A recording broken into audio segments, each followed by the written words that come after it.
Good morning, Ian Crouch with your 8:30 Hunter News update. There are reports a number of working dogs have perished in a fire on a property in the Maitland area. RFS and fire and rescue crews were called to the property on Oswald Road at Oswald at 7:15 this morning, where it's understood a shed has been burning for several hours.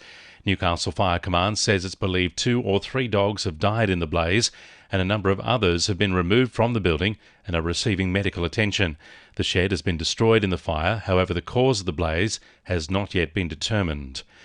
The Hunter is expected to have some major influence in the new Minns Labor government, with 5 local MPs being elevated to the front bench.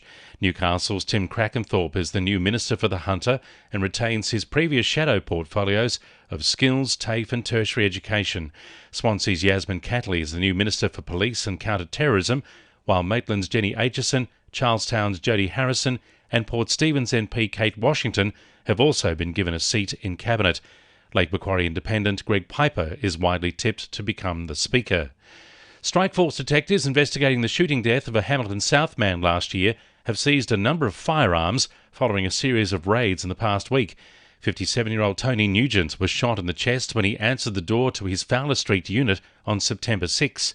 Police say one of the firearms seized is of particular relevance to their investigation.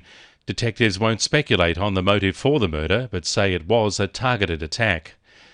Members of the Hunter Manufacturing Awards Board are calling for New South Wales' next fleet of passenger trains to be built by a regional operator. Downer EDI manufactured the existing fleet of Waratah trains out of its Cardiff factory, and with a manufacturing centre of excellence earmarked for the region, Chair Jackie Daly says innovation is booming across regional New South Wales. The Hunter produces a gross regional output of $47 billion per annum, Australia's largest regional economy. We have to be considered a serious player. Hundreds of residents and business owners have unanimously passed a motion calling for the Newcastle Supercars event to be scrapped and the event moved to a dedicated racetrack. City Hall was packed to overflowing last night as East End locals shared their stories on how the street race has impacted them. A survey of 60 business owners revealed only one had a positive experience. The others described their experience as being negative to very negative, with some losing up to $100,000 in revenue over the 9 weeks it took to set up, stage and pack down the race. Council begins a series of in-depth workshops with East End residents today as it considers whether to extend the 5-year contract with supercars. The TrackSafe Foundation Are You OK are encouraging workers in the rail industry to participate in this year's Rail Are You OK event. The organisation is calling on employees from the Hunter and across Australia to look out for and support their colleagues.